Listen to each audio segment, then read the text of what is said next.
Ever since The Boys first started, the main group has been trying to take down Homelander and the other menacing villains in their way, so it's no surprise that the finale saw them finally succeed. In the end, Billy Butcher was responsible for delivering a satisfying ending to Homelander in The Boys, as he killed his now powerless foe with a crowbar. With or without powers, Butcher always came across as vicious, making it natural that many fans would think he was The Boys' deadliest member, but this isn't the case, at least not in Season 5. Given that Kimiko and Starlight have always been supes, they would be the next obvious candidates, but in actuality, it's who is the group's most lethal member. Despite being presented as one of the show's most moral characters throughout most of his journey, MM's personality was different in The Boys Season 5, as he'd lost hope during his time in the Starlight internment camp. Not only did he become more pessimistic, but he was also increasingly ruthless, resulting in him killing multiple supes throughout the season. Unlike his comic counterpart, Mother's Milk has never had powers in the live-action series, not even in Season 3 when some of the boys took Temp V. Still, he managed to take down 3 supes single-handedly in Season 5. The first was Love Sausage, his long-term foe who he finally fought one-on-one during the premiere. Even though he should have been outmatched, successfully choked Love Sausage with his own penis, killing the villain instantly. Then, he fought Shelline in the penultimate episode.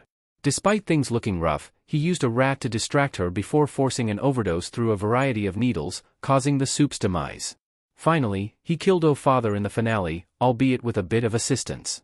As Huey distracted the villain, put a special ball gag designed specifically for the religious soup in his mouth, and although it was meant to withstand O'Father's sonic scream, the pressure caused his head to explode. Yes, Butcher did kill bigger threats, like Victoria Newman and Homelander, while Starlight was responsible for the deaths of Cindy and, inadvertently, the Deep. However, the fact that achieved his kills almost entirely by himself and without powers proves he's by far the most dangerous member of the boys. Being so deadly fits his Season 5 character arc. Although has always understood the mission and hasn't been afraid to get his hands dirty, Season 5 brought out a much darker side to him, making his kill count feel fitting. Rather than being the pragmatic, level-headed voice of reason the group needs, was almost like a secondary Billy Butcher in the final installment. He echoed most of what the boys' leader said and seemed to share a kill-or-be-killed mindset, which is exactly why he wound up offing some big supes.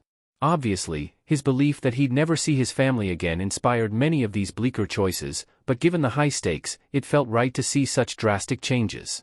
Even Starlight came across as more blunt at times throughout Season 5, but she still wanted to do good deep down, just like The origin of MM's nickname in The Boys showed that he has always enjoyed helping people and doing the right thing, which remained evident even during his hostile character arc.